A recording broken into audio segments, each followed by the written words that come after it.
Rangkaian kegiatan Komisi Pemberantasan Korupsi dalam sepekan terangkum dalam KPK 24 jam.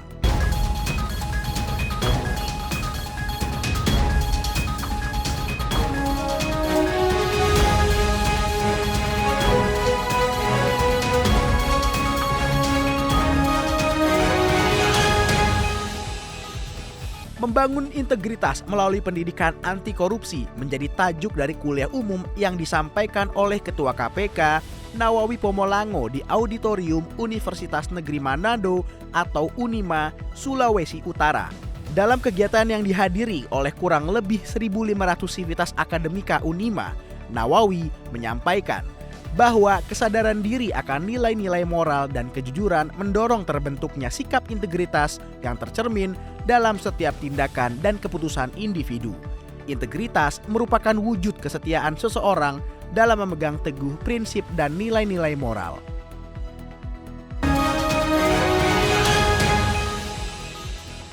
Kegiatan tangkap tangan dilakukan oleh KPK terkait dugaan suap pada pengadaan barang dan jasa untuk sejumlah proyek pekerjaan di wilayah pemerintah provinsi atau Pemprov Kalimantan Selatan atau Kalsel. KPK mengamankan sejumlah pihak dan uang tunai senilai kurang lebih 12 miliar rupiah dan mata uang asing senilai $500 Amerika.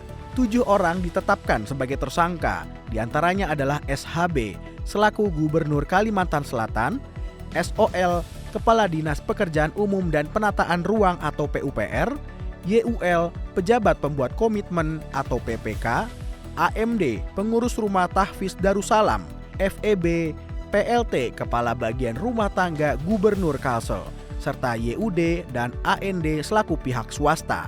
Para tersangka diduga mengatur pemenang proyek, antara lain pembangunan lapangan sepak bola di kawasan olahraga terpadu Provinsi Kalimantan Selatan senilai 23 miliar rupiah, pembangunan samsat terpadu senilai 22 miliar rupiah, serta pembangunan kolam renang di kawasan yang sama senilai 9 miliar rupiah. Modus yang digunakan meliputi pembocoran harga perkiraan sendiri atau HPS, manipulasi proses pemilihan di e-katalog, keterlibatan konsultan perencanaan yang terafiliasi, serta pelaksanaan pekerjaan sebelum kontrak resmi ditandatangani.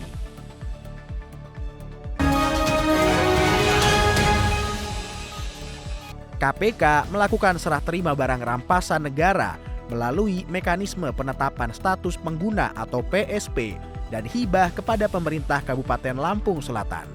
Direktur Pelacakan Aset, Pengelolaan Barang Bukti dan Eksekusi atau Labuksi KPK, Mungki Hadi Pratikto, melakukan langsung serah terima barang milik negara ini dan diterima oleh Sekretaris Daerah Kabupaten Lampung Selatan, Tamrin. Penyerahan dengan mekanisme hibah ini berupa 1 unit kendaraan Toyota tipe Velfire 2G 2.5 bertransmisi automatik berwarna hitam dengan nilai barang milik negara Rp864.073.000. Dengan adanya hibah, status penggunaan menjadi wewenang Pemkab Lampung Selatan.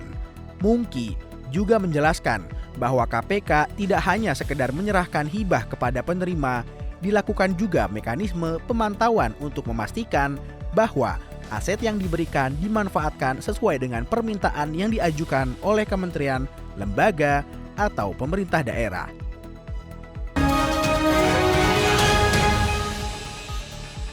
KPK melakukan inspeksi mendadak atau sidak di Rutan Gedung Merah Putih dan Rutan Gedung C1. Hal ini dilakukan untuk memastikan tidak adanya pelanggaran yang dilakukan oleh tahanan maupun petugas. Selain itu, KPK juga menggelar dialog dengan pengunjung dan tahanan di Rutan Merah Putih untuk mendapatkan masukan langsung terkait pelayanan rutan. KPK juga berkomitmen untuk terus melakukan perbaikan pada sisi pengawasan dan fasilitas di rutan KPK.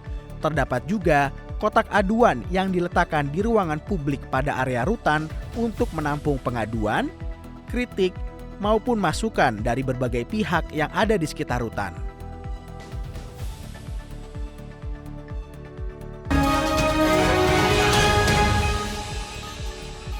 Dalam agenda Indonesia Integrity Forum 2024 yang diselenggarakan oleh Transparency International Indonesia atau TII di Jakarta, Ketua KPK Nawawi Pomolango menyampaikan bahwa masyarakat harus mengoptimalkan proses transisi pergantian kepemimpinan agar bisa menjadi momentum yang positif bagi arah pemberantasan korupsi di Indonesia ke depannya.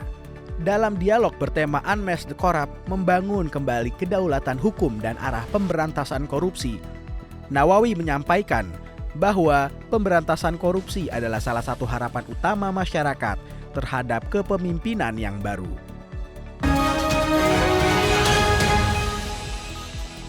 Demikian kegiatan Komisi Pemberantasan Korupsi pada pekan kedua di bulan Oktober tahun 2024 yang terangkum dalam KPK 24 jam. Dapatkan informasi selengkapnya melalui website kpk.go.id. Salam anti korupsi.